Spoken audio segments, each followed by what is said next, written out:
প্রদর্শক ইসমাইল মির্জা শুভরাত্রিতে আপনাদের সবাইকে স্বাগত জানাচ্ছি। আজ আমরা জ্বালানি নিরাপত্তা অর্থনৈতিক চ্যালেঞ্জ নিয়ে কথা বলব। মূলত বাংলাদেশের যে আর্থিক খাতের যে চ্যালেঞ্জ, অর্থনৈতিক চ্যালেঞ্জ, সেটা নিয়ে আমরা জ্বালানি নিরাপত্তা সহ আজকের আলোচনার বিষয় ঠিক করেছি। এ বিষয়ে কথা বলবার জন্য আমাদের সাথে স্টুডিওতে অত্যন্ত উপযুক্ত যে অতিথি দুজন রয়েছেন, তাদের মধ্যে রয়েছেন জ্বালানি ও টেকসই উন্নয়ন বিশেষজ্ঞ অধ্যাপক ডক্টর এজাজ হোসেন রয়েছেন আমাদের সাথে একজন সিনিয়র সাংবাদিক রয়েছেন দৈনিক বাংলাদেশের নির্বাহী সম্পাদক, বাংলাদেশ প্রতিদিনের নির্বাহী সম্পাদক জনাব AK মঞ্জুরুল ইসলাম রয়েছেন আমাদের সাথে। আমি মঞ্জু ভাই এবং ডক্টর এজাজ আপনাদের দুজনকে স্বাগত জানাই। আমরা আগে জানিয়েছি যে আমাদের আজকে যে আলোচনার বিষয় সেটি বর্তমান যে বৈশ্বিক প্রেক্ষাপট, জ্বালানি নিরাপত্তা, বাংলাদেশের আর্থিক খাতে যে চ্যালেঞ্জ এবং সেগুলো আমরা কথা বলবো। আমি গত 1-1.5 মাস ধরেই কিন্তু এই আলোচনাটা চলছে। সেটা হচ্ছে মার্কিন যুক্তরাষ্ট্র, ইসরায়েল, ইরানের যে যুদ্ধ পরিস্থিতি, সেই যুদ্ধ পরিস্থিতির কারণের জন্য যে তেল সরবরাহ সেটি অন্যান্য দেশের মতো বাংলাদেশও বিঘ্নিত হয়েছে। এখানেও নেতিবাচক প্রভাব যেটা সেটা পড়েছে। এবং আমরা যেটি বলছি বা আপনারা বলছেন, আপনাদের আলোচনা থেকে দেখছি, সেটি হচ্ছে বিগত সময়ের ভুল নীতির কথা বলা হচ্ছে। এবং গত 15 বছরের শাসনামলে যেটি বলা হচ্ছে যে কোনো রকম যে গ্যাস অনুসন্ধান বা তেলের রিজার্ভ বৃদ্ধি করবার ক্ষেত্রে কর্ম পরিকল্পনা বা নতুন কোন বাজার থেকে তেল কেনা, এসব কোনো কিছুই করা হয়নি। এবং অন্তর্বর্তীকালীন সরকারও কিন্তু বলা হচ্ছে যে সেই আমাদের জ্বালানি নিরাপত্তাকে সক্ষম করে গড়ে তোলার ক্ষেত্রে সেদিকে নজর দিতে পারেনি।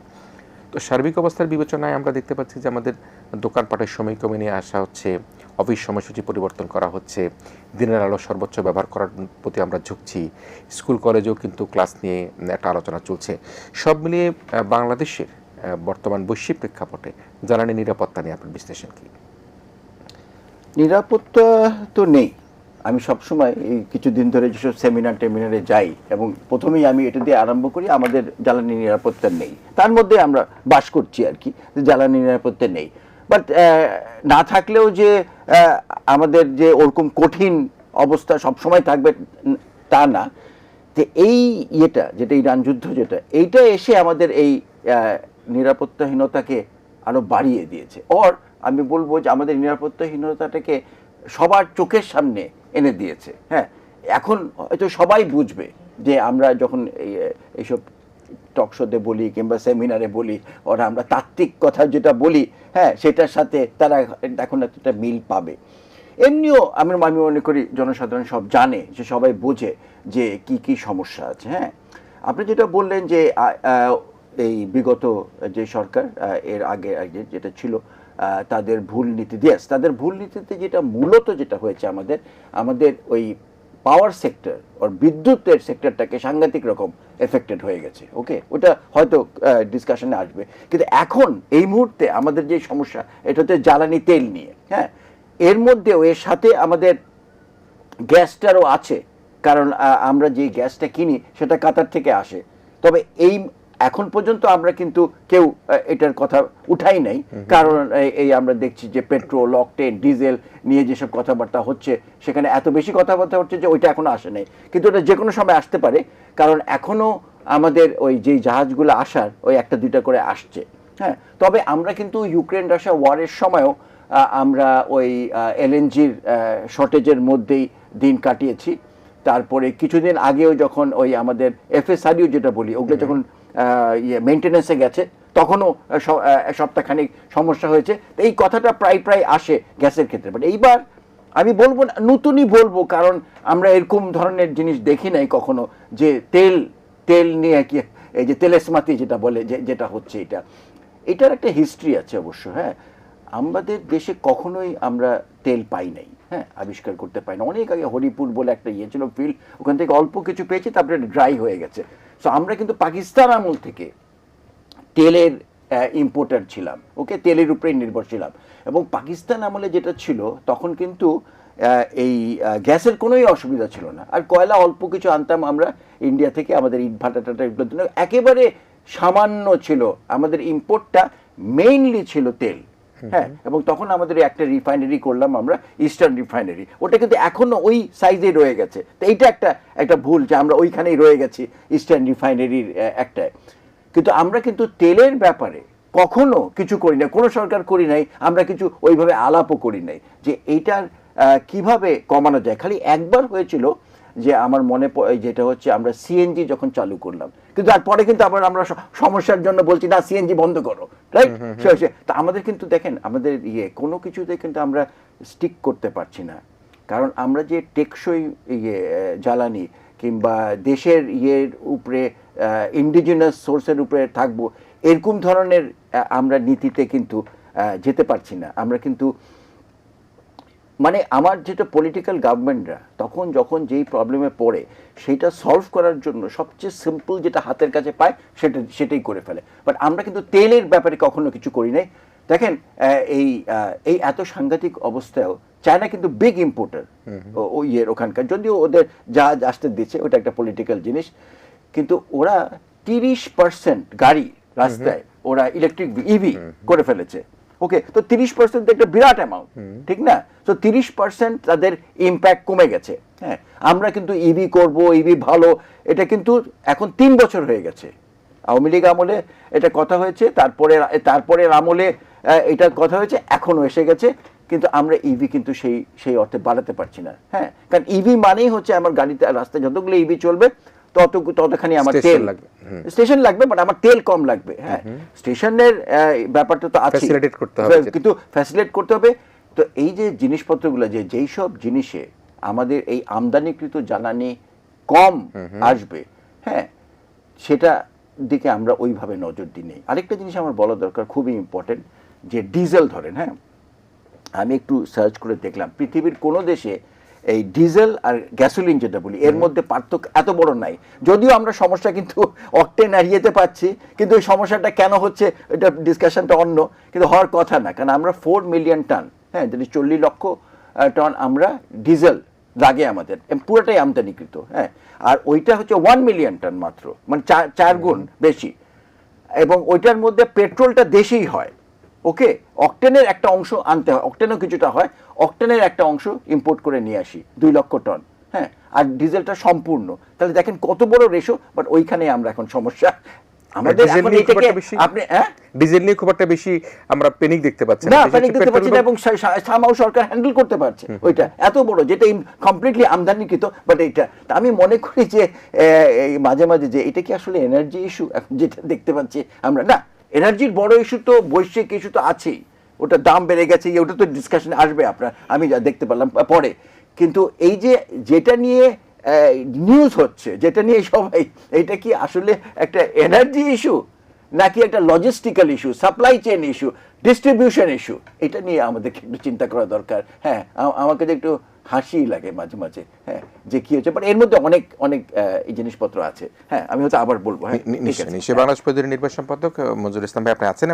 আমরা একটা বিষয় যেটি হচ্ছে যে পেট্রোল এবং অকটেনের কথা বললো প্রফেসর ইজাজ হোসেন, বললেন, তিনি বললেন যে সেটা আমরা সবাই এটা জানি, সেটি হচ্ছে গিয়ে আমরা পেনিক দেখতে পাচ্ছি, অথচ ডিজেলে কিন্তু পুরোপুরি আমরা আমদানি নির্ভর, সেখানে কিন্তু আমরা দেখতে পাচ্ছি কোনোভাবে সেরকম কোনো বিশৃঙ্খলা দেখতে পাচ্ছি না। একটা কথা আজকে আমরা একটা অনুষ্ঠানে আলোচনা হয়েছে, সেটি হচ্ছে যে এই অন্তর্বর্তীকালীন সরকারের সময় তখন 2 দিন, শেষ মুহূর্তে 2 দিন বা 3 দিনের জ্বালানি আমাদের স্টকে ছিল, কিন্তু পরবর্তীতে এখন 7 দিন বা 10 দিন বা 12 দিনের জ্বালানির স্টকে থাকার কথা বলা হচ্ছে। কিন্তু 2 দিন 3 দিনের জ্বালানিতেও কিন্তু এত পেনিক তৈরি হয় নাই, এখন একটা পেনিক তৈরি হচ্ছে। এই পেনিকটা তৈরি কি মানে মানুষকে আতঙ্কিত হয়ে করছে, নাকি এটা সাবোটাইজ করার জন্য করছে, নাকি মানুষ এটাকে কিনে নিয়ে আবার বিক্রি করে লাভবান হওয়ার জন্য করছে? আপনার বিশ্লেষণে কীভাবে দেখছেন? ধন্যবাদ আপনাকে। এইখানে আপনি যতগুলো পয়েন্ট বলেছেন সবগুলো পয়েন্ট একত্রিত, আমি কিন্তু এক্স্যাক্টলি সবখানে একদম সবগুলো পয়েন্ট জড়িত। ডক্টর ইজাজ যেটা বলেছেন, যেটা তেলসমতি, আমি বলবো এটা একটা লুটপাটের একটা নতুন ক্ষেত্র তৈরি হয়েছে। ডিজেল আমার পুরোটাই আনতে হয়, কিন্তু ডিজেল নিয়ে আমার কোনো আওয়াজ নাই, কিন্তু অকটেন আর পেট্রোলের জন্য আমার দীর্ঘ লাইন। দেখা যাচ্ছে যে সরকারি গাড়ির তেলগুলা বিক্রি হয়ে যাচ্ছে রাস্তার মধ্যেই। মোটরসাইকেল যারা বাইকার তাদের ম্যাক্সিমামই হলো বাইকিং না করে এক পেট্রোল পাম্প থেকে আরেক পেট্রোল পাম্পে যাচ্ছে, ওইখান থেকে একটু তেল নিচ্ছে, এখান থেকে একটু তেল নিচ্ছে, নিয়ে সে বিভিন্ন জায়গায় বিক্রি করে দিয়ে ডেইলি 3000 টাকা ইনকাম করে বাসায় চলে যাচ্ছে। তারপরে এই যে বাংলাদেশ ছাড়া আপনি পৃথিবীর কোন দেশে পাবেন যে বেডরুমের মধ্যে তেল রাখে, খাটের নিচে তেল রাখে, ওয়াশরুমের মধ্যে তেল রাখে, বাসার পানি ফেলে দিয়ে ওই পানির ট্যাঙ্কের মধ্যে তেল রাখে? এত অসভ্য মানুষ আপনি কোথাও পাবেন? আমরা সেই অসভ্য জাতি। আমরা বলি যে আমরা এই ৭১-এ দেশ স্বাধীন করেছি, আমরা ৯০ গণ আন্দোলন করেছি, আবার ২৪-এ আমরা বিশাল বড় একটা গণ অভ্যুত্থান করেছি, কিন্তু আমাদের দেশপ্রেম বলে কোনো কিছু আছে? আমরা কি মিনিমাম কোনো চিন্তা করতে পারছি যে এই যে আমি ৫ লিটার ১০ লিটার অকটেন বা পেট্রোলের লোভটা সামাল দিতে পারি না ব্যক্তি হিসাবে, আমি তো দেশটা চলবে কিভাবে? আমাকে আপনাকে সবাইকে নিয়েই তো দেশটা চলবে। তো এই ৫ লিটারের লোভ সামাল দেওয়ার মতো যে মানসিকতা আমার নাই, তার কাছ থেকে আপনি কি আশা করবেন? আর এই সাস্টেনেবল ডেভেলপমেন্ট, এই ক্ষেত্রে কোনো গভর্নমেন্টই বাংলাদেশের এই জ্বালানি রিলেটেড বিষয়ে সাস্টেনেবল করে নাই।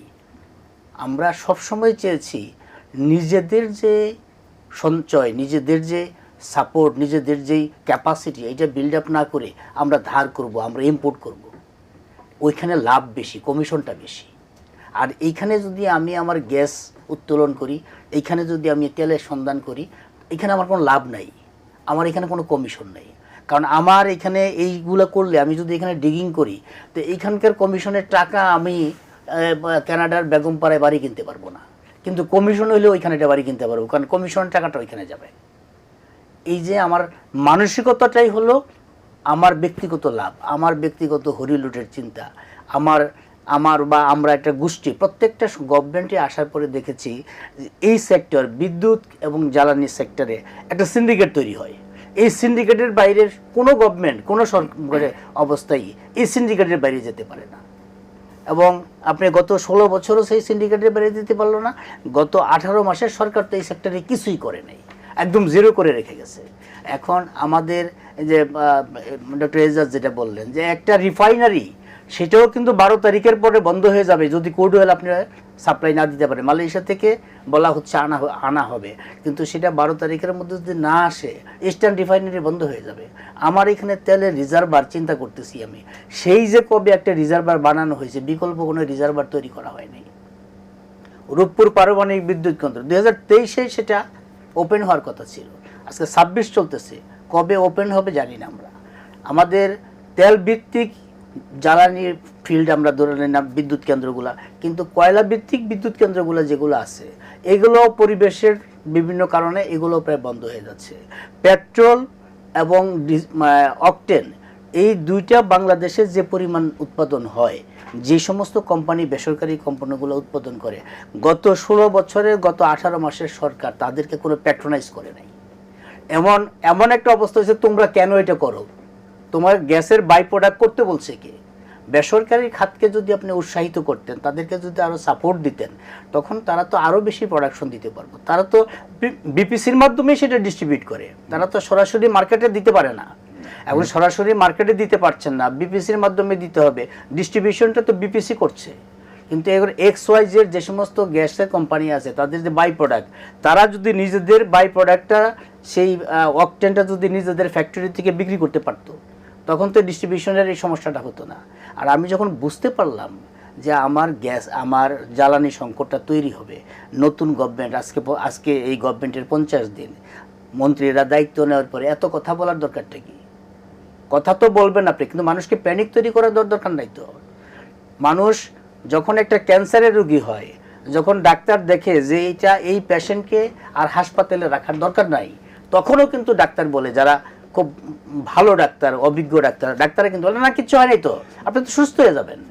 ওই ডাক্তারের কথা শুনে কিন্তু ওই রোগীর শরীরে যদি ব্যথাও থাকে, সেই ব্যথা কিন্তু সে ভুলে যায়। আমার সমস্যা আছে, কিন্তু সমস্যার জন্য আপনি, আমার সমস্যা আছে, ডোল বাজাইলে হবে না। যতটা ডোল বাজাবেন তার চেয়ে বেশি আপনি কাজ করেন না। এই যে লাইন ধরে মানুষ ইয়ের জন্য, পেট্রোলের জন্য, অকটেনের জন্য, ডিজেলের জন্য মানুষ লাইন ধরছে, এটাকে আপনি একটা সিস্টেমের মধ্যে নিয়ে আসেন না, সেই সিস্টেম মতো করতে পারছেন না। আপনি কখন তেল দিবেন, কখন সেই তেল পাবে, সেটা রুটিন করতে করতে আপনার 7 দিন, 10 দিন, 15 দিন সময় পার হয়ে যায়। কেন? এটা তো একদিনের ব্যাপার। আর এই যে আপনি ঘোষণা করলেন যে 6টার পরে মার্কেট বন্ধ থাকবে, 6টার পরে মার্কেট আপনি বন্ধ রাখার ইমপ্লিমেন্ট করতে পারলেন না কেন?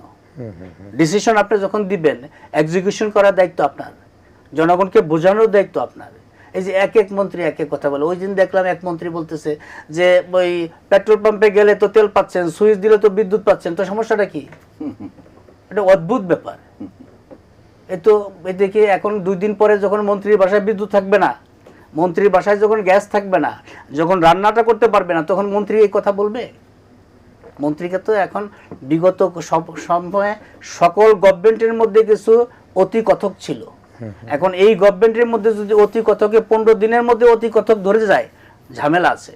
সেই কারণে জনগণকে প্যানিক তৈরি না করে, কারণ যেই জনগণ আমার এখানে 5 লিটার তেলের লোভ সামাল দিতে পারে না, আমার এটা মাথায় রাখতে হবে, সেটা আমাকে ওইভাবেই কন্ট্রোল করতে হবে। যদি আমি কন্ট্রোল করতে না পারি, মুখে মুখে কথা বললে হবে না। জিনিসটা আমরা বিরতি যেতে চাই, একটা প্রশ্ন তুলে রাখতে চাই যে বিগত সময়ের নেতৃত্বের ব্যর্থতার কথা কিন্তু বলা হচ্ছে। আমরা অতীতে শাসন আমলে গ্যাস কূপ খনন করা হয় নাই, যে রিজার্ভারের কথা বলা, আমরা যে নিকট অতীত বলতে 15 বছরের কথাই আমরা বলছি, এবং অভ্যন্তরীণ জ্বালানি সরবরাহ ব্যবস্থাটাকেও কিন্তু সেভাবে ত্বরান্বিত করা হয় নাই, আমদানির যে বহুমুখীকরণ সেগুলি করা নাই। সেই প্রশ্নটা আপনাদের তুলে রাখা, আমরা বিরতির পরে সে আলোচনা আসবে। প্রিয় দর্শক, ইস্পানি মির্জাপুর শুভরাত্রি তারপরে বিরতি নিচ্ছে। আমরা কথা বলছিলাম জ্বালানি নিরাপত্তা আর্থিক চ্যালেঞ্জ নিয়ে। অতিথি হিসেবে আমাদের সাথে রয়েছেন অধ্যাপক ডক্টর এজাজ হোসেন, রয়েছেন সিনিয়র সাংবাদিক AK মঞ্জুরুল ইসলাম। একটা বিরতির পর কিছুক্ষণের মধ্যে আমরা ফিরে আসছি।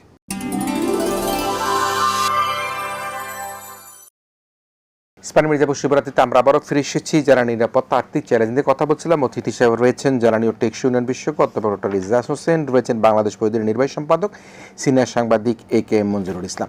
আমি প্রফেসর ইজাজ আপনার জন্য একটা প্রশ্ন তুলে রেখেছিলাম, আমি আবারও বলছি যে জ্বালানি নির্ভরতা অর্জনে বিগত সময় নেতৃত্বের ব্যর্থতার কথা বলা হচ্ছে, এবং সেই ব্যর্থতার মাসুল কিন্তু এখন জনগণকে সিঁড়ি পোহাতে হচ্ছে। অতীতে অভ্যন্তরীণ জ্বালানি সরবরাহ ব্যবস্থা উপেক্ষা করে ব্যক্তি ও দলীয় স্বার্থ বিবেচনায় আমদানি নির্ভরতা বাংলাদেশে বাড়ানো হয়েছিল, এটি একটা অভিযোগ কিন্তু আমরা সেটি দেখতে পাচ্ছি। এবং বলা হচ্ছে যে পূর্বে যে জ্বালানি নীতি ছিল সেটি সংশোধন করা উচিত কিনা, আমরা যে ইন্ডিমিনিটি দিয়েছি সেই ইন্ডিমিনিটির মধ্যেও কিন্তু একটা ফাঁক রয়েছে।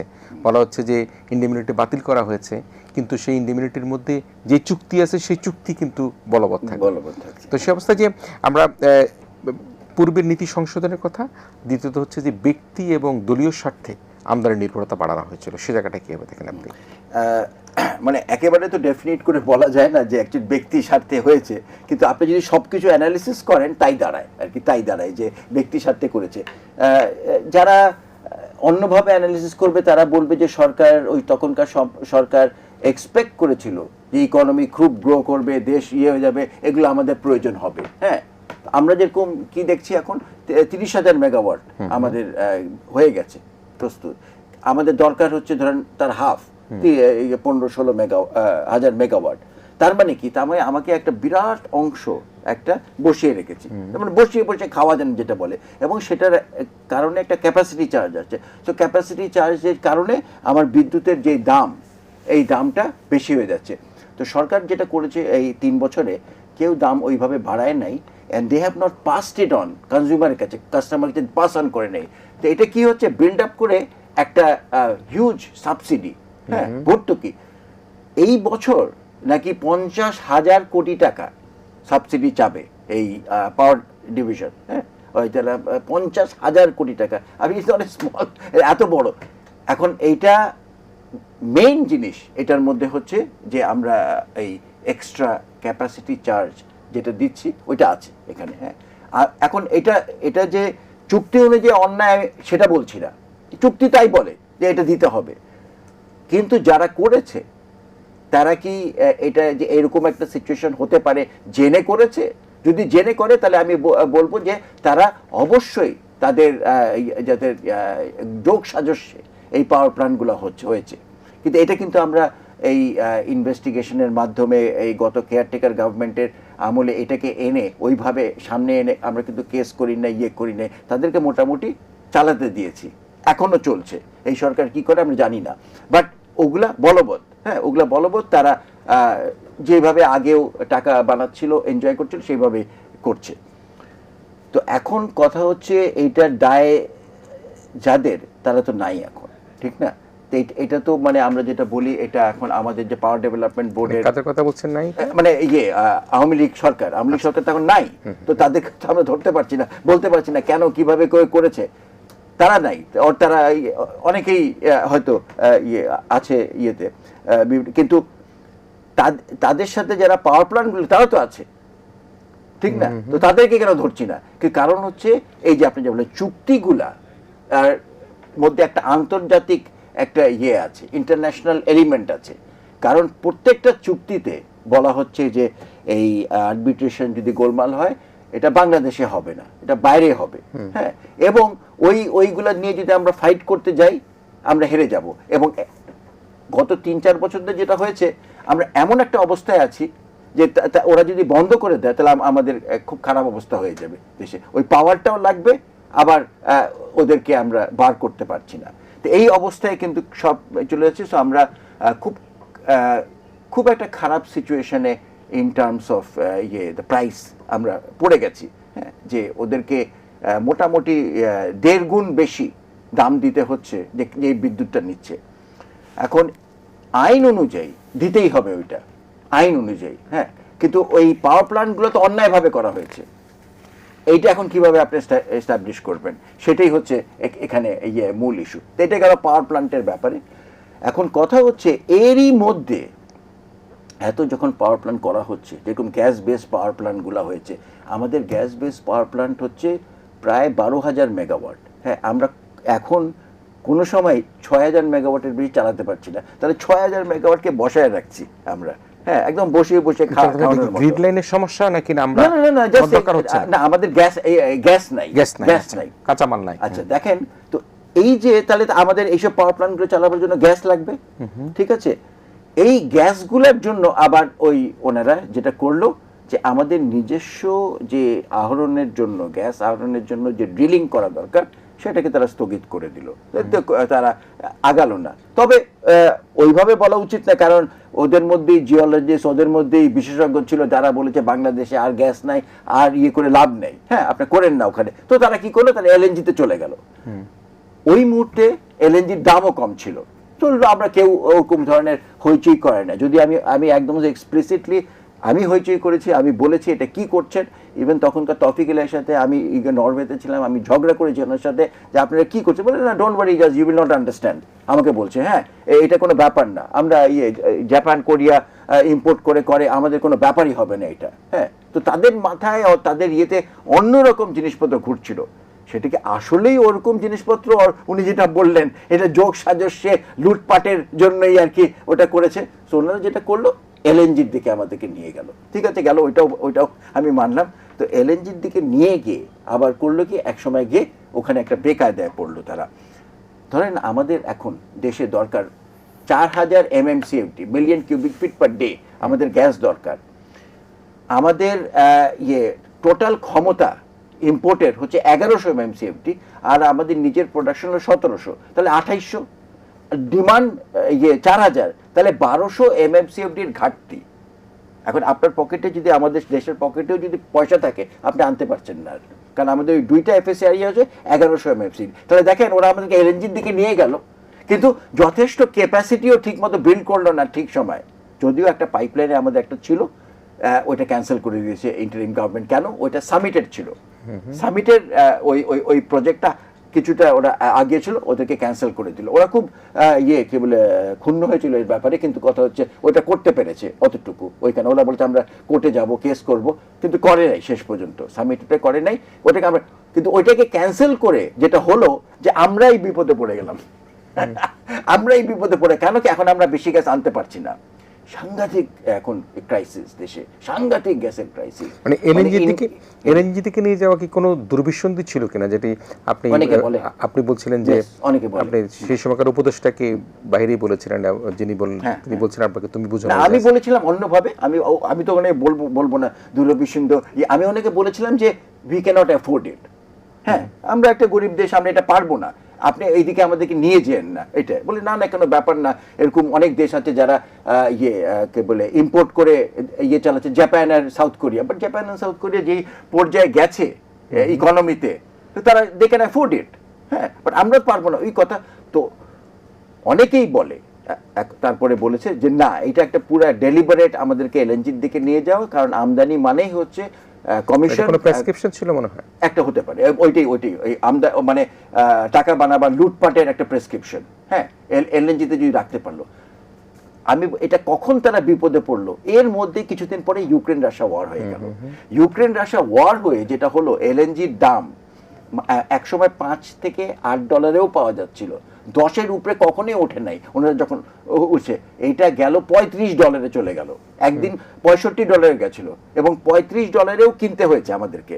তারপরে দেখে আর কিনতে পারেন না, তারপরে কমাতে কমাতে কিছু সময় বাংলাদেশে আমাদের এলএনজি ইম্পোর্টই হয় নাই ওই সময়, বাট তখন আমাদের ডিমান্ডটা আরো কম ছিল এখন থেকে। তো সামহাউ ম্যানেজ করে তারা চলে এসছে। হ্যাঁ, রিসেন্টলি আমাদেরকে ইভেন $16 কিনতে হয়েছে, বাট এখন এই গোলমালের পরে আমাদেরকে একটা কার্গো কিনতে হয়েছে $28, তারপরে গুলা একটু কমেছে, তাও $19 একটা $20 কিনেছি। হ্যাঁ, আমরা কখনোই এই দামে কিনি না। এই দাম যা কিনছি এটা যদি পাস অন করে, তাহলে আমাদেরকে এখন ইন্ডাস্ট্রির যে গ্যাসের দাম যেটা $30 করেছে, আর নতুনদের জন্য 40, ওটা আরো বাড়াতে হবে, আর ফিউচারে হয়তো বাড়াতেই হবে। আমরা এই পথে যদি থাকি যে আমদানি নির্ভর আমাদের, তাহলে আমাদেরকে নিশ্চয়ই সে কারণে আমাদের নিজস্ব সক্ষমতার কথা যেটা বলা হচ্ছে সেটা আপনারা বারবার বলছেন, সেই জায়গায় গ্যাসের আমাদের নিজস্ব থাকা সত্ত্বেও আমরা যেটা পুরোটাকে অ্যাবান্ডন আমরা সমুদ্র জয় করেছি, আমরা আয়োজন করেছি, বিশাল বড় ধুমধাড়াক্কা করেছি, কিন্তু ওখানে এক্সপ্লোরেশন আরম্ভ করতে পারিনি আমরা।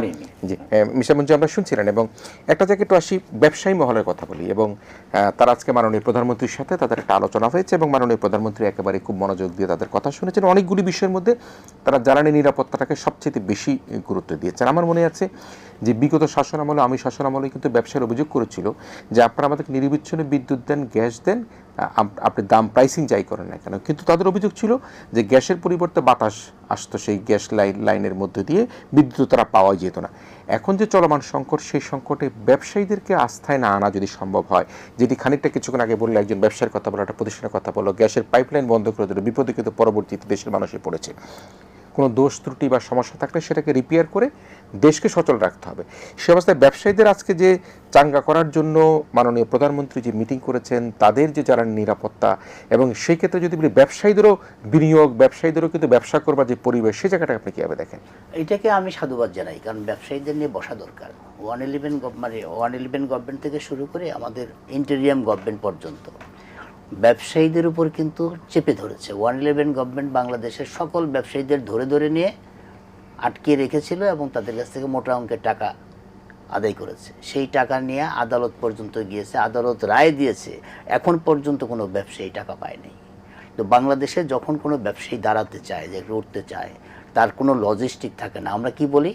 আমরা বলি যে রপ্তানি উন্নয়ন ব্যুরো, তারপরে অথবা বিডা, এইখানে এক ছাতার নিচে নাকি সব পাওয়া যায়, কিন্তু এক ছাতার নিচে যখন যেতে যায় তখন দেখা যায় ওই ছাতার নিচে বৃষ্টিও পড়ে, শিলাও পড়ে, ব্যবসায়ীদের কিছু হয় না। এখন ব্যবসায়ীরা এই পর্যন্ত আপনি দেখেন এই অন্তর্বর্তী সরকারের সময়ে এই যে 18 মাস বাংলাদেশে সাধারণ মানুষের তো সাফারিংস আছেই, সবচেয়ে বেশি সাফার করছে ব্যবসায়ীরা। বহু ব্যবসায়ীর ব্যাংক অ্যাকাউন্ট জব্দ করে দেওয়া হয়েছে, বহু ব্যবসায়ীর ইন্ডাস্ট্রি বন্ধ হয়ে গেছে, 100-র উপরে টেক্সটাইল মিল বন্ধ হয়ে গেছে, 70টার উপরে কাগজের ফ্যাক্টরি বন্ধ হয়ে গেছে, প্রায় 150-র উপরে গার্মেন্টস ফ্যাক্টরি বন্ধ হয়ে গেছে। তো এই যে ফ্যাক্টরিগুলো বন্ধ হয়ে গেল, আমাদের 24-এর অভ্যুত্থান কী জন্য হয়েছে, আন্দোলনটা কী জন্য হয়েছে? চাকরির জন্য, চাকরির দাবিতে, কর্মসংস্থানের জন্য, কোটা বৈষম্য মুক্ত চাকরি, এটা ছিল আমাদের আন্দোলন। সেই আন্দোলন করতে গিয়ে আমরা অভ্যুত্থান ঘটালাম এবং সরকারের পতন করলাম। যেখানে আমি চাকরির জন্য আন্দোলন করলাম, সেইখানে আমি আন্দোলন করতে গিয়ে চাকরি না হয়ে মন্ত্রী হয়ে গেলাম। আমার তো চাকরি চেয়েছি আমি, কিন্তু আমি হয়ে গেলাম মন্ত্রী। মন্ত্রী হয়ে যাওয়ার পরে আমার তো আর তো মাটিতে পা পড়ে না। এই যে ব্যবসায়ীদের উপর যে নির্যাতন হয়েছে গত 18 মাসে, আপনি দেখেন সবগুলা ব্যবসায়ী, হাতে গোনা 2-3 জন ব্যবসায়ী ছাড়া, এই যে শেখ বশির সাহেব হলো বাণিজ্য উপদেষ্টা ছিলেন, ওনার সাথে যারা রিলেটেড ছিল, এই হাতে গোনা 2-3 জন ব্যবসায়ী ছাড়া বাংলাদেশের কোনো ব্যবসায়ী নিরাপদ নাই, শান্তিতে নাই। এবং তারা বহু ব্যবসায়ী মাসের পর মাস তার কর্মচারীদের, তার স্টাফদের বেতন দিতে পারে নাই। বড় বড় ইন্ডাস্ট্রি বন্ধ হয়ে গেছে। তো এখন এই যে প্রধানমন্ত্রী 50 দিনের সরকারে এসে যে ব্যবসায়ীদের নিয়ে বসছেন এবং একটা উপদেষ্টা কমিটি গঠন করলেন, এইটা যদি হয় যে বাংলাদেশের ব্যবসায়ীদেরকে নানা রকম সুযোগ সুবিধা দিয়ে কর্মসংস্থান তৈরি করা, দেশের ডেভেলপমেন্ট তৈরি করা। বাংলাদেশে ধরেন কোনো অভাব নাই, তো আপনার যদি ব্যবসায়ীদেরকে সুযোগ দেন, সুযোগ দিয়ে যদি বলেন যে আমার বাংলাদেশে এত লক্ষ লোক বা এত কোটি লোক আমার বেকার আছে, আপনারা ব্যবসায়ীরা এই বেকার সমস্যা দূর করবেন। ব্যবসায়ীদের জন্য 6 মাসের ব্যাপার, এটা বড় জোর 1 বছরের ব্যাপার, তারা এই প্রবলেম সলভ করতে পারবে। তাকে আস্থায় নিতে হবে, আস্থায় নিতে হবে।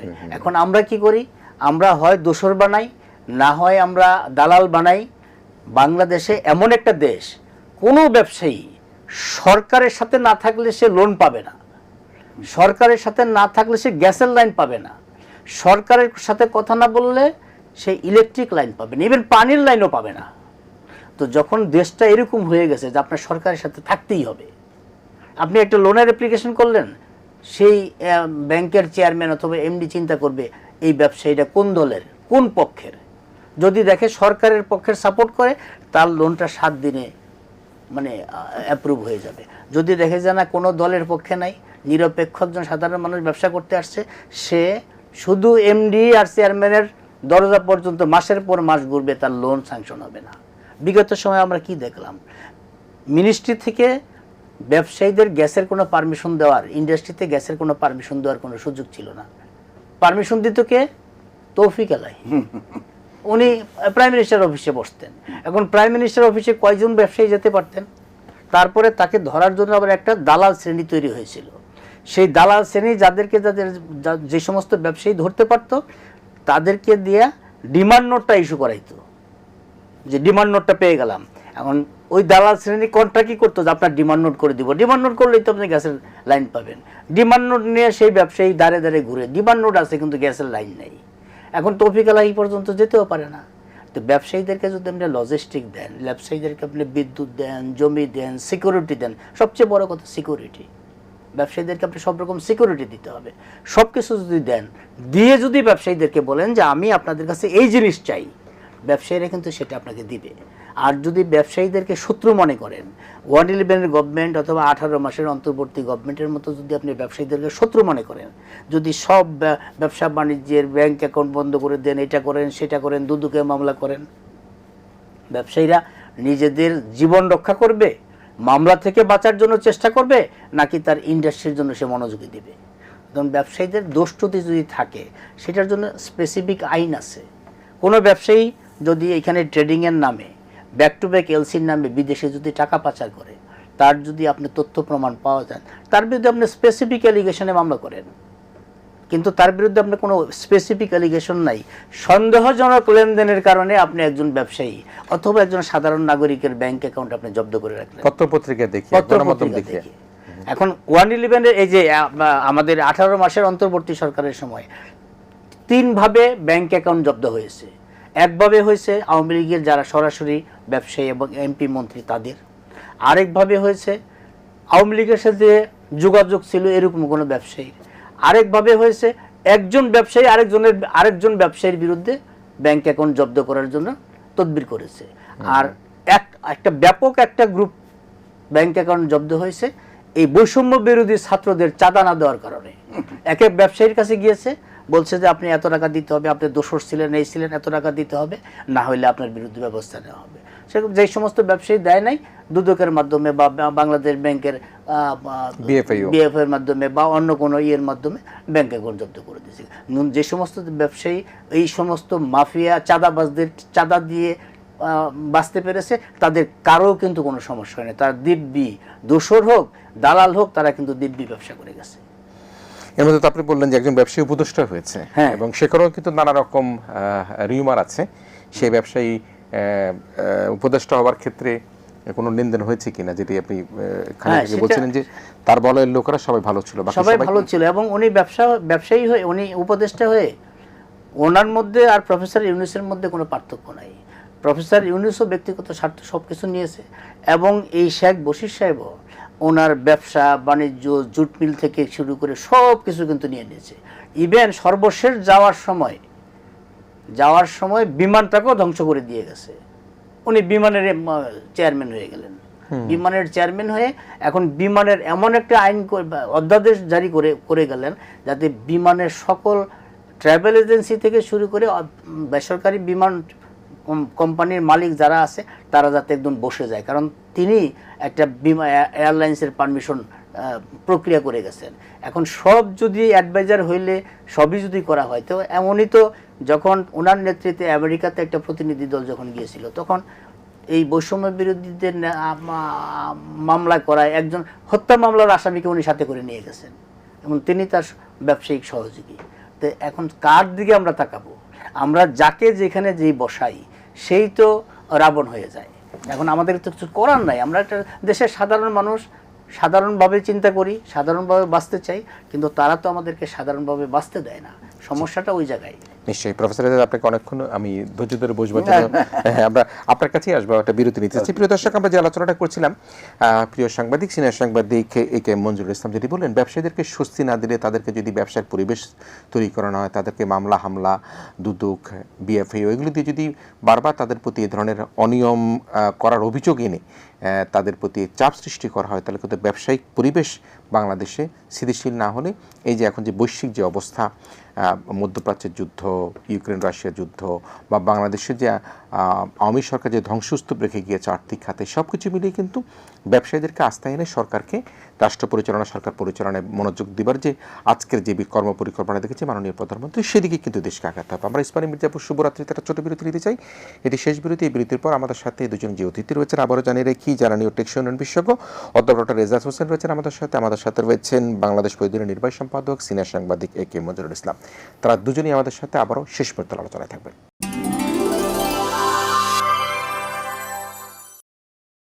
ইসমানী মির্জাপুর শুভরাত্রিতে আমরা আবারও ফিরে এসেছি। আমরা আবারও জানিয়ে রাখি, আমাদের সাথে অতিথি হিসেবে রয়েছেন অধ্যাপক ডক্টর এজাজ হোসেন, রয়েছেন সিনিয়র সাংবাদিক এ কে মঞ্জুরুল ইসলাম।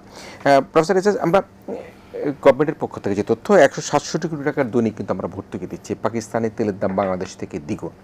এখন বর্তমান যে বিশ্ব পরিস্থিতি, সেই পরিস্থিতিতে সরকার একটা অ্যাডজাস্ট করার কথা, সামান্য একটা কথা বলে কিন্তু সরকার চায় না যে জনগণের মধ্যে একটা অস্বস্তি তৈরি হোক। এখন জনপ্রিয় সরকারকে কিন্তু অনেক সময় অনেক অজনপ্রিয় সিদ্ধান্ত নিতে হয়। এটা কতদিন পর্যন্ত টানতে পারবে? এই যুদ্ধ যদি চলমান থাকে তাহলে সরকারের পক্ষে ভর্তুকি দেওয়া সম্ভব হবে কিনা, বা সরকার এই ধরনের একটা জনপ্রিয়তার মধ্যে দিয়ে যখন তারা সরকার গঠন করেছে, এখানে এসেই তাদের দুর্ভাগ্য একটা বিশ্ব পরিস্থিতির কারণে এরকম একটা অবস্থার মধ্যে পড়েছে, সেটি একটা বিষয়। আবার অন্যদিকে যদি আমরা জ্বালানি নিরাপত্তা নিশ্চিত করতে না পারি, আমাদের কৃষি, কর্মসংস্থান, শিল্প সব কিছু কিন্তু আমাদের ব্যাহত হবে। আপনি যদি শেষ মুহূর্তে বিশ্লেষণ করেন। দেখেন, এই ইয়েটা এই সরকার কতদিন টানতে পারবে না। কারণ এটার আপনি যদি দেখেন, আই থিঙ্ক আজকেই কিংবা গতকালকে আমাদের ফাইন্যান্স মিনিস্টার একটা বক্তব্য দিয়েছে, আমাদের অদূর ভবিষ্যতেই দাম বাড়াতে হবে। হ্যাঁ, তো ওনারা কি বলে কিছু মানে এটা অবধারিত একটা বৈশ্বিক সমস্যায় পড়েছি, তো এটা করতে হবে। হ্যাঁ, তো ওনারা কেন গড়িমসি করছে এই বাড়াবার ব্যাপারে? হ্যাঁ, ইটস এ অ্যাকসেপ্টেবল থিং যে এইটা দাম বাড়াবে, সব দেশেই বাড়াচ্ছে। হ্যাঁ, কিন্তু একটা কথা আছে এখানে। হ্যাঁ, কথাটা হচ্ছে যে আমরা একটা ফর্মুলার মধ্যে কিন্তু দাম বাড়াই। হ্যাঁ, সেই দাম বাড়ানোর ফর্মুলার অনুযায়ী যেটা হচ্ছে যখন কমে তখন কমবে, যখন বাড়ে বাড়বে, এবং যেটা যেখানেই বাড়ুক ভোক্তাকে, কাস্টমারকে সেই প্রাইসটা দিতে হবে। হ্যাঁ, সেই অনুযায়ী কিন্তু আমাদের 30 তারিখে বাড়াবার কথা ছিল, কিন্তু দেখা যাচ্ছে যে কারা হোর্ডিং করেছে, করেছে, তারা আবার বেশি মুনাফা করবে, এসব চিন্তা করে সরকার আর বাড়ায়নি। কিন্তু এই যে বাড়াবার যে একটা রিকোয়ারমেন্ট, এটা আছে, আমাদের আছে ওখানে বাড়াবার রিকোয়ারমেন্ট, এবং সেটা অনুযায়ী হয়তো পাকিস্তান এরা বাড়িয়ে দিয়েছে। হ্যাঁ, তো এখন আমরা এটাকে কিভাবে দেখছি, আমার একটা বক্তব্য আছে। সেটা হচ্ছে, আপনি যদি দেখেন বিপিসি বেশ ভালো অঙ্কের লাভ করেছে 3 বছর ধরে, 3000 কোটি টাকা প্রতি বছর। তাহলে প্রায় 9000-10,000 কোটি টাকার তাদের লাভ, মানে লাস্ট 3 ইয়ার্স। হ্যাঁ, কিন্তু টাকাগুলো গেল কই? আপনি যদি তাদের জিজ্ঞেস, টাকাটা নাই, টাকাটা চলে গেছে। এইখানে আমার বক্তব্য যে এই টাকাটা দেয়ার সার্ভিস কোম্পানি, সরকারের বাংলাদেশ জনগণকে সার্ভিস দেওয়ার জন্য হয়েছে। তারা কেন এই টাকাটা অন্য খাতে নিবে? তারা কেন এই টাকাটা সরকারকে অন্য কিছু করতে দেবে? এটা তো ঠিক না, কারণ এটা তো ওই পারপাজেরই টাকা।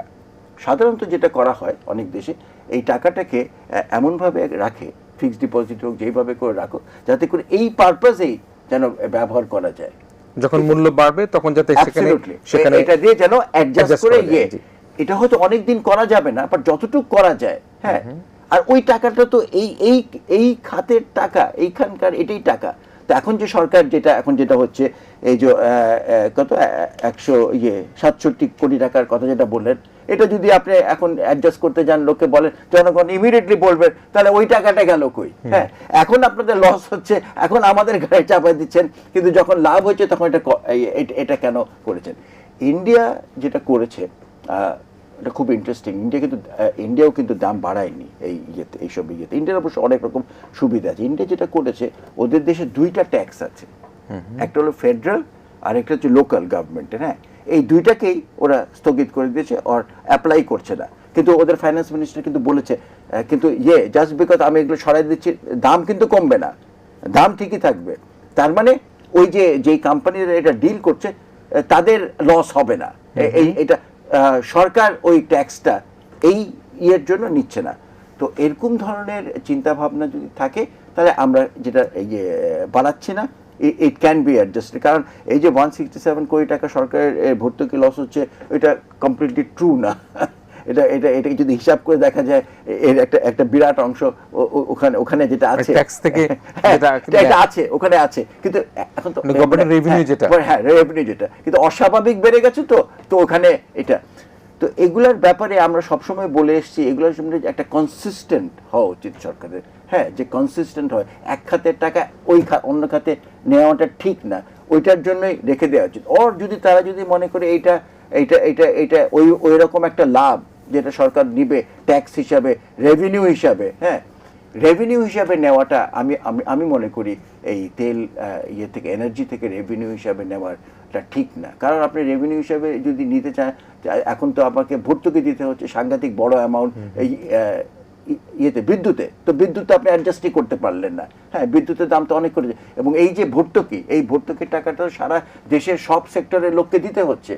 হ্যাঁ, দেখেন না আমাদের এখন কি অবস্থা এই হাম নিয়ে। হ্যাঁ, ওইখানে যে এতগুলা কিনতে হবে, টিকা, এগুলো কোথা থেকে আসবে? হ্যাঁ, আর এখানে আমরা 50,000 কোটি টাকা দিয়ে দিচ্ছি সো নানাবিধ সমস্যা চলে আসে আমরা যদি কোনো একটা কনসিস্টেন্ট সিস্টেমের মধ্যে না থাকি। আমাদের এনার্জির যে সমস্যাগুলো আছে, এটা শুধু যে এনার্জির লজিস্টিক্যাল প্ল্যানিং কি করব, ওটার সাথে এই ফাইন্যান্সিয়াল ম্যানেজমেন্ট, ফাইন্যান্সিয়াল অ্যাকাউন্টিংটাও আমাদের ঠিক না। আরেকটা এক্সাম্পল দিই, গ্যাসের যেরকম আমাদের বলা হয় যে গ্যাস ডেভেলপমেন্ট ফান্ড বলে একটা ফান্ড করা হয়েছিল। ওই ফান্ডটা আছে, বেশ ভালো রকমের টাকা, ওইখান থেকে কিন্তু আমরা এক্সপ্লোরেশন করে চালিয়ে যেতে পারতাম, এখনো করতে পারি। কিন্তু কি কারণে ওই ফান্ডটা ওখানেই পড়ে আছে? আমাদেরকে নতুন করে ওনাদেরকে ওই পিপিপি করে থেকে ফাইন্যান্স ডিভিশন থেকে টাকা এনে তারপরে ড্রিলিং করতে হয়। আমরা যেরকম বলেছি, আমাদের দেশের এনার্জি সিচুয়েশন এত খারাপ, এবং আমাদের এখন গ্যাস দরকার, যে কোনো মূল্যে যত অন্য সেক্টর থেকে হলেও আপনি টাকা এনে ড্রিলিংগুলো ঠিক মতো করে করেন। কিন্তু সেই ড্রিলিং করে কি সম্ভাবনা আছে গ্যাস পাবার? অবশ্যই আছে, অবশ্যই। আমরা পেয়েছি কিছু, যেটা পেয়েছি কোথায়, ওই ভোলায় পেয়েছি ওই জায়গাটা, এবং আমাদের ইন্ডাস্ট্রিয়ালিস্টরা জোর চাপ দিচ্ছে ওই ভোলার গ্যাসটাকে এইদিকে আনতে। হ্যাঁ, বাট ওর মধ্যে অনেক পলিটিক্যাল অসুবিধা আছে, টেকনিক্যাল অসুবিধা আছে, লজিস্টিক্যাল অসুবিধা আছে। তো ওইটা পড়ে গেল। কিন্তু কথা হচ্ছে যে আমরা পেয়েছি, এবং একটা ইউএসজিএস একটা স্টাডি ছিল অনেক আগে, সেখানে বলেছিল এত টিসিএফ গ্যাস আমাদের স্থলভাগ এবং এই যেটাকে আমরা বলি নিয়ার শোর আর কি, হ্যাঁ এই শ্যালো অফশোরে পাওয়ার একটা চান্স বলে গেছে ওরা। কিন্তু ওগুলো কিন্তু আমরা এখনো কখনো দেখি নাই, আবিষ্কার হয় নাই। কারণ আমরা এত কম ড্রিলিং করেছি গত 15 বছরে যে এগুলো পাওয়া সম্ভব নয়। কিন্তু এখন ড্রিলিং আরম্ভ করেছি, এবং 4-5টা ড্রিলিং হয়েছে, যেটাগুলোকে আমরা এক্সপ্লোরেটরি ড্রিলিং বলি, কিন্তু কিছু পাইনি। এটা ভালো নিউজ না, কিন্তু আর পাবো না এবং এখনই থামিয়ে দিব ড্রিলিং, এটা কেউ। কিন্তু মায়ানমার বা ভারত কি আমাদের সমুদ্র থেকে, তারা কি সেখান থেকে? এটা তো সমুদ্র না, আমি সমুদ্রের দিকে যদি যাই, সেখানে মায়ানমার, ভারত তো পাচ্ছে, পাচ্ছে অফকোর্স পাচ্ছে। কিন্তু ওদেরটা আর আমাদেরটার মধ্যে একটা বড় পার্থক্য আছে। ওদেরগুলো দেখেন, ওদের যে ডিপ শোরের কথা, ওগুলো কিন্তু ওদের শোর লাইনের সাথে, হ্যাঁ, এবং আর আমাদেরটা কিন্তু ডিপ একেবারে। আমাদেরও আমরা ওখানে এক্সপ্লোরেশন করেছি, যেটাকে আমরা শ্যালো বলি। হ্যাঁ, ওইখানে কিন্তু যে কোনো সাঙ্গু ছিল, ওখানে আরো জায়গায় আমরা করেছি। বরঞ্চ আমরা বলবো ওই জায়গাটায় আমাদের অনশোরের থেকে বেশি করেছি, কিন্তু আমরা কিন্তু অনেকগুলো পাই নাই ওখানে। আমরা একেবারে হাল ছেড়ে দেওয়াটা ঠিক হবে না, কিন্তু ওখানে ইটস রিস্কি আর কি, শ্যালো অফশোর যেটা, বা ডিপ যেটা বলে, যেটা আমরা যে সমুদ্র জয় করলাম, ওইখানে কিছু হয় নাই। ওইখানে এই আপনি জানেন যে একটা প্রোগ্রাম ছিল ওখানে, কনকো ফিলিপস একটা করেছিল, বাট শেষ মুহূর্তে গিয়ে ওরা ড্রিলিংটা করে নাই, কারণ সরকারের সাথে ওই নিয়ে প্রাইস নিয়ে একটা বিতর্ক হওয়াতে ওরা ওই ড্রিলিংটা না করে চলে গেছিল। কিন্তু ওরা পেয়েছিল কিছু গ্যাস। ওরা যেটা বলছে যে এখানে আমি গ্যাস দেখছি আছে, কিন্তু আমি এই গ্যাসটা যদি আবিষ্কার করি, এটাকে এই গ্যাস থেকে আনার জন্য আমাকে এই সরে এবং অন্যান্য যা খরচা হবে তাতে আমার পোষাবে না তোমাদের কন্ট্রাক্টে যে প্রাইসটা লেখা আছে, সেই প্রাইসটা তোমরা অ্যাডজাস্ট করো, কিন্তু তখন আর করা হয় নাই। তারপরে যেটা বলে আর তো কিছু হলো না, এর মধ্যে অনেক কিছু হয়ে গেল। এখন দেখা যাক 1 থেকে 1.5 মাসের মধ্যে হয়তো সরকার আবার ওইটাকে টেন্ডারে দিবে, তখন আমরা আশা করছি প্রাইসিংটাও নিশ্চয়ই বাড়াইতে হবে, তাহলে তো নতুন কেউ টেন্ডার করবে। মানে আমি যেটা বলতে চাচ্ছি যে ওখানে যেসব অসুবিধা ছিল সেগুলোকে অ্যাড্রেস করে এটা করা উচিত। হ্যাঁ, ওটাকে অ্যাড্রেস করে করা উচিত। একটা জিনিস তারা সবাই বলেছে যে এইটা তো টেন্ডারিংটা হয়েছিল ইন্টারিম গভর্নমেন্টের সময়, ঠিক না? প্রথম দিকে হয়েছিল। তারা সবকিছু দেখে তারা যেটা বলেছিল যে এই অবস্থায় আমরা বিনিয়োগে যেতে চাই না, মানে ইন্টারিম গভর্নমেন্টের আগে আমরা একটা আসুক প্রপার গভর্নমেন্ট, ইলেক্টেড গভর্নমেন্ট, তখন আমরা করব। তো এখন এসে গেছে, এখন আমরা এক্সপেক্ট করছি এবং আমরা আশা করছি ডিপ অফশোরে এক্সপ্লোরেশন আরম্ভ হবে, এবং ডিপ অফশোরেই আমাদের একটা মানে আমাদের ভাগ্য যদি বলি আমাদের, যে ওখান থেকে যদি একটা ভালো অ্যামাউন্ট অফ গ্যাস পাই, তাহলে আমাদের এই যে আমদানি নির্ভরতাটা যেটা গ্যাসের ব্যাপারে, এবং গ্যাসের ব্যাপারে যে শিল্পের যে অসুবিধাটা হচ্ছে, এইটা বহুলাংশে কমবে, আমরা কিছু রিলিফ পাবো নিশ্চয়ই, ডেফিনেটলি কিছু রিলিফ। আর তা না হলে আমাদের ইম্পোর্টে রয়ে যাবে। ইম্পোর্টে যদি থাকতেই হয়, আমি জানি না আবার সময় পাবো নাকি আমি কথা বলতে, তাহলে আমাদেরকে রিনিউয়েবলের উপরে, রিনিউয়েবলের কিন্তু দাম সাংঘাতিক কমে যাচ্ছে, টেকনোলজি এন্ড এভরিথিং। তো ওইটা কিন্তু অবহেলা করার আমাদের আর সময় নেই। অবহেলাও কিন্তু করেছি, গ্যাস এক্সপ্লোরেশন যেরকম অবহেলা করেছি, রিনিউয়েবল এরকম অবহেলা করেছি। মঞ্জু ভাই, একটু আসি সেটি তেলের অস্থিরতা নিয়ে আমরা কথা বলি। সরকার যখন দায়িত্ব গ্রহণ করে, সেই দায়িত্ব গ্রহণ করার পরেই কিন্তু আমরা দেখেছি যে বাংলাদেশে যে রাজনৈতিক যে অস্থিরতা, সে অস্থিরতা কিছুটা স্তমিত হয়েছে, কিন্তু একটা শক্তি কিন্তু এই সরকারের পিছনে কিন্তু সবসময় উৎপেতেই আছে। আপনি যদি সোশ্যাল মিডিয়ার দিকে তাকান, দেশি বিদেশি কিছু ইউটিউবারের দিকে তাকান, সব দিকে তাকালেই দেখবেন যে এক ধরনের বিশৃঙ্খলা সৃষ্টি করবার একটা অপচেষ্টা আছে। এখন জ্বালানি তেল নিয়ে এ ধরনের বিশৃঙ্খলা সৃষ্টি করে সরকারকে বেকায়দায় ফেলার জন্য কোনো একটা গ্রুপ চক্র আছে কিনা, গোয়েন্দা সংস্থাগুলি সেগুলো তাদের নজরদারি বাড়ানো দরকার আছে বলে আপনি মনে করেন কিনা? একই সাথে আমরা এই যে আমাদের ভবিষ্যৎ যে রাজনীতি, ভবিষ্যতের সরকার পরিচালনা, সরকারের 50 দিনের বেশি অতিবাহিত হচ্ছে, সেখানে সকল শ্রেণী পেশার মানুষকে আস্থা এনে, আপনি হয়তো আগামীকাল সকালবেলা বাংলাদেশ প্রতিদিনের হেডলাইন হয়তো নতুন কোনো হেডলাইন দেখতে পাবো, ভালো মন্দ যেটাই হোক না দেখতে পাবো। সেই অবস্থা থেকে বেরিয়ে এসে আমরা সরকারের জন্য এই জ্বালানি নিরাপত্তা বলি, আমাদের আর্থিক নিরাপত্তা বলি, আমাদের মানসিক নিরাপত্তা বলি, মব কালচার দূর করার কথা বলি, এই শান্তিতে থাকবার পথ খুঁজবার জন্য সরকারের প্রতি আপনার পরামর্শ কি আছে? আমার পরামর্শ হলো সরকারকে বুঝতে হবে যে বিএনপির জন্ম থেকে পর্যন্ত বিএনপির কোনো মিত্র নাই। এটা বিএনপিকে প্রথম বুঝতে হবে, কারণ জিয়াউর রহমানের মিত্র ছিল না। জিয়াউর রহমান মিত্র তৈরি করার চেষ্টা করছিল। খালেদা জিয়ারও কোনো মিত্র ছিল না, উনি মিত্র তৈরি করার চেষ্টা করে 3 বার প্রধানমন্ত্রী হয়েছেন। তারেক রহমানের কোনো মিত্র নাই। আমরা এই পর্যন্ত এই রাজনীতিতে যাদেরকে সমমনা হিসাবে বিএনপি এতদিন রাজনীতির কাছাকাছি নিয়েছিল, তারা কি বিএনপির সমমনা ছিল? বিএনপি কি? বিএনপি হলো একটা মুক্তিযোদ্ধার দল। আর আমরা সমমনা ভাবলাম কাদেরকে? যারা মুক্তিযুদ্ধের বিরুদ্ধে ছিল। তো সেই ফোর্সটা তো এখনও আছে। তো বিএনপি কিন্তু সিঙ্গেল, এটা বিএনপিকে প্রথম চিন্তা করতে হবে। সুতরাং এই সিঙ্গেল বিএনপি তার নিজের অস্তিত্ব টিকায় রাখার জন্য নিজের দল এবং নিজের নেতাকর্মীর উপর ভিত্তি করতে হবে। আপনি যে গোয়েন্দা সংস্থাগুলো বলছেন, বাংলাদেশের কোনো গোয়েন্দা সংস্থা কোনো গভর্নমেন্টকে হেল্প করতে পারে না। কারণ গোয়েন্দা সংস্থাগুলো চিন্তা করে কি রিপোর্ট দিলে সরকার খুশি থাকবে, সেই লাইনে রিপোর্ট দেয়। কাকে কোন রিপোর্ট দিলে খুশি থাকবে, কোন টেবিল খুশি থাকবে, সেই লাইনে রিপোর্ট দেয়। আপনাকে এখন চিন্তা করতে হবে এই যে তেলের ক্রাইসিস, এই যে তেল মজুদ হচ্ছে, ড্রামে ড্রামে তেল এদিকে দুই গেছে, হাজার হাজার নেতাকর্মী আছে না বিএনপির? এই নেতাকর্মীগুলো যদি এই পেট্রোল পাম্প, এই যে তেল মজুদ, এদের যদি গার্ড দিত, এই তেল মজুদ করা যাবে না, এই তেল ড্রামে ড্রামে তেল নেওয়া যাবে না, তখন এই ক্রাইসিস কিছু দূর হতো না। এখন বিএনপিকে বিএনপির চিন্তা করতে হবে, অন্য কারো সহযোগিতায় কেউ এসে মানে বিএনপিকে টিকিয়ে দিবে ক্ষমতায়। এই যে আজকেই 11 দলীয় জোটের সমাবেশ থেকে বলা হয়েছে যে আমরা সংস্কারের প্রস্তাব না মানলে, মানে হাবোটের ম্যান্ডেট না মানলে সরকারকে মসনদে থাকতে দিবে না। তো 50 দিনের একটা সরকারকে মসনদে থাকতে দেবে না, এই মেসেজ কিন্তু, এই কথা কিন্তু তারা বলে ফেলেছে। এখন সরকারকে কিভাবে এই মসনদ তৈরি করে রাখবে, মসনদে শক্ত থাকবে, সেটা সরকারকে সিদ্ধান্ত নিতে হবে।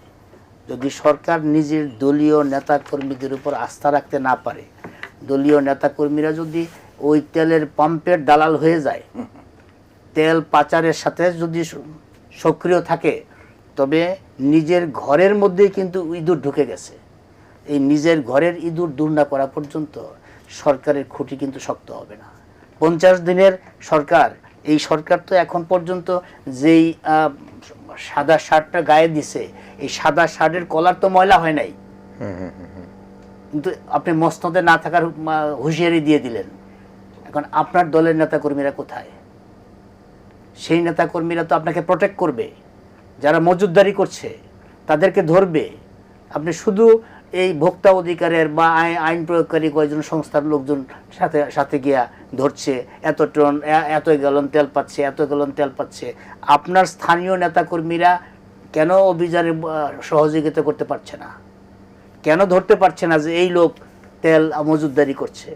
সুতরাং ভিত্তিটা হলো আমার নিজের পায়ে যদি শক্তি না থাকে, ক্র্যাচে ভর করে আমি বিএনপির মিত্র আসলে জনগণই, অন্য কোনো রাজনৈতিক। বিএনপি যতবার বিপদে পড়েছে জনগণ ধরে এনে বলছে যে আমরা তোমার সাথে আছি, দাঁড়াও এখানে। জনগণ বিএনপিকে ধরে এনেছে। একটা ছোট্ট করে আরেকটা ছোট্ট প্রশ্ন যদি 1 মিনিট উত্তর দেন। আপনাদের বাংলাদেশ প্রতিদিন পত্রিকায় আমি সেদিন দেখলাম যে এই মধ্যপ্রাচ্যের কারণের জন্য শ্রমবাজারের লণ্ডভণ্ড অবস্থা হয়েছে। আমাদের প্রবাসীর একটা বড় অংশ কিন্তু আমাদের মধ্যপ্রাচ্যের দেশগুলো থেকে আসে, সেখানে কিন্তু কর্মী যাওয়া বন্ধ রয়েছে, যারা আছেন তারাও কিন্তু চাকরি হারাচ্ছেন। আমরা বেশ কয়েকজনকে মারা যেতে দেখেছি। কোম্পানি যদি না থাকে তাহলে সেখানে চাকরি কি দেবে?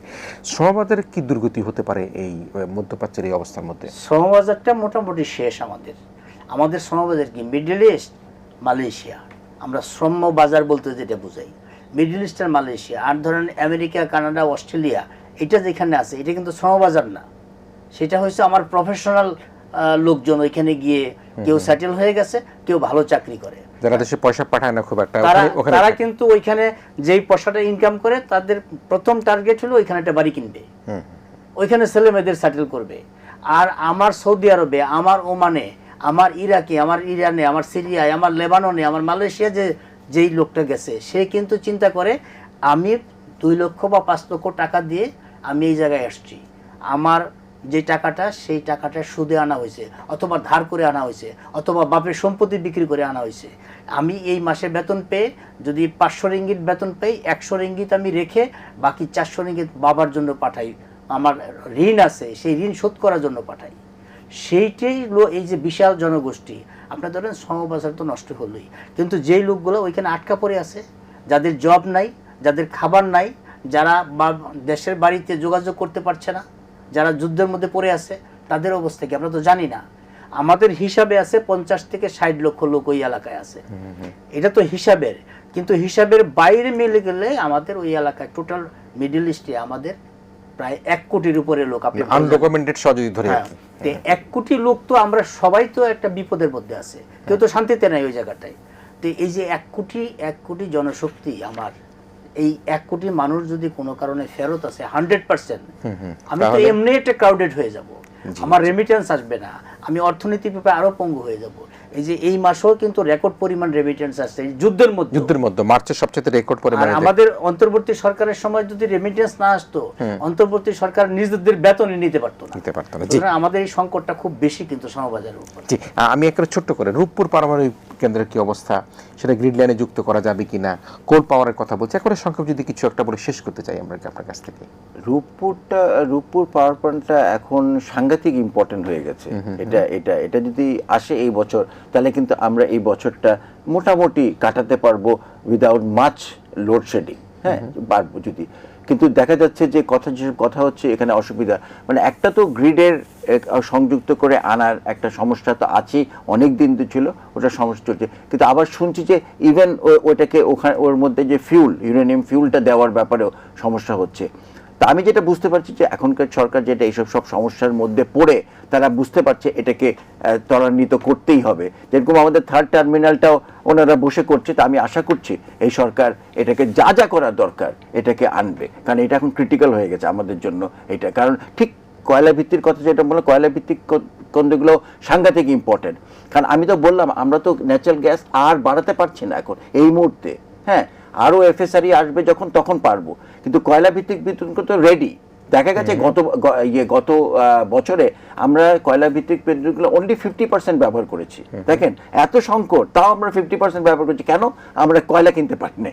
তো দেখেন আমাদের সমস্যাটা যে কত গভীর। নিজস্ব কয়লার কি অবস্থা? নিজস্ব কয়লা এটা তো আপনি তো জানেন, এটা নিয়ে যে কত রকম কত কিছু হয়েছে, যারা রাস্তায় আন্দোলন করছে তারা এখনো আছে ওখানে। কিন্তু আমি মনে করছি এখন একটা সময় এসেছে যে সাহস করে আমাদের নিজস্ব কয়লাটাকে উত্তোলন করা, যদি করতে পারি সাংঘাতিক লাভ হবে, সাংঘাতিক লাভ হবে। কেমন?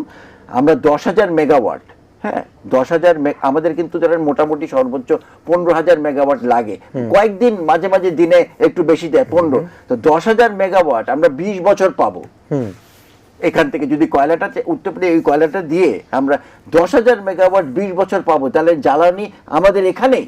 চিন্তা করেন যে কত বড় একটা ইয়ে। কিন্তু আমরা আমাদের নিজেদের মধ্যেই বিতর্কে এটা এমন ভাবে জড়িয়ে ফেলেছি যে পলিটিক্যাল গভর্নমেন্টও সাহস করে না, মানে এমন পক্ষ বিপক্ষ হয়ে গেছে যে আমরা এই কয়লা থেকে কয়লা উত্তোলন করে বিদ্যুৎ কিন্তু মেজর পলিটিক্যাল পার্টি যারা এই সরকার চালায় তারা কিন্তু ইয়ে চায়, তারা কিন্তু চেষ্টা করেছে, আওয়ামী লীগ সরকারও চেষ্টা করেছে। কিন্তু কি কারণে একটা গোষ্ঠী আছে যারা এমন ভাবে তাদেরকে ভয় দেখায়, উনি যেটা বললেন তাদের মিত্ররা এমন ভাবে ভয় দেখাচ্ছে যে তারা আর সাহস করে নেই। অবশ্যই ওই সময় যেরকম আওয়ামী লীগ সরকারটা প্রথম দিকে অনেক একটু ভয়েও ছিল যে মিত্রদের হারালে কি হবে, হ্যাঁ পরের দিকে সাহস অনেক বেড়েছিল, কিন্তু আর ইয়েতে যায় নাই আর কি। কিন্তু চেষ্টা করেছিল তারা, আমি জানি, ভিতরে জানি যে তারা চেষ্টা করেছিল, কিন্তু শেষ পর্যন্ত ভাবলো যে না এটা প্রয়োজন নাই। কিন্তু এখন থাকলে হয়তো তারাও মনে করতো যে প্রয়োজন। এখন আশা করছি এই সরকারও হয়তো বুঝবে যে এইটার একটা প্রয়োজনীয়তা আছে, হ্যাঁ যে আমাদের এইটা, কারণ আমাদের হ্যাঁ সাশ্রয়ী মূল্যে বিদ্যুৎ তৈরি করার এখন একমাত্র ইয়ে হচ্ছে কোল। হ্যাঁ যদি আমরা ভুল করে এগুলাকে এমন ভাবে ইয়ে তৈরি করেছি যে এখানকার বিদ্যুৎ গুলো এক্সপেন্সিভ হয়ে গেছে, যেরকম আদানিটা, বাট ওটা বাদ দিলাম, ইট ইজ স্টিল আমাদের আমরা তো এখন যেরকম আমরা সবাই বলছি আমরা 2050-এর পরে গিয়ে আমরা সবাই নেট জিরোতে চলে যাব, আমরা এই কার্বন নিঃসরণ করব না।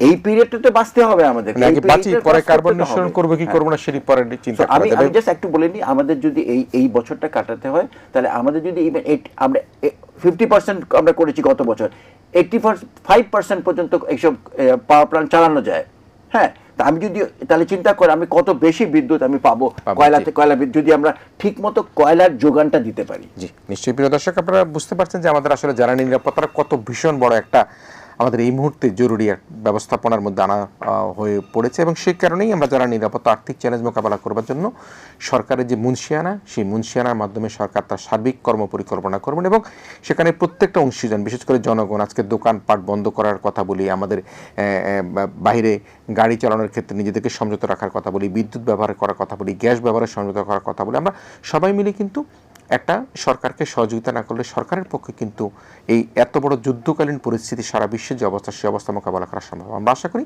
জনগণ এবং সকল অংশীজন মিলে আমাদের যে জ্বালানি নিরাপত্তা আর্থিক চ্যালেঞ্জ মোকাবেলায় আমরা একসাথে একতালে একলো আমরা কাজ করবো। এই প্রত্যাশা রেখে আমাদের আজকের আয়োজন এখানে শেষ করছি। আমাদের প্রিয় অতিথি অধ্যাপক ডক্টর ইজলাস হোসেন এবং প্রিয় সাংবাদিক জনাব AK মঞ্জুরুল ইসলাম, দুজনকে ধন্যবাদ জানাচ্ছি। প্রিয় দর্শক, আপনারা ভালো থাকবেন, সবাই মিলে ভীষণ ভালো থাকবেন।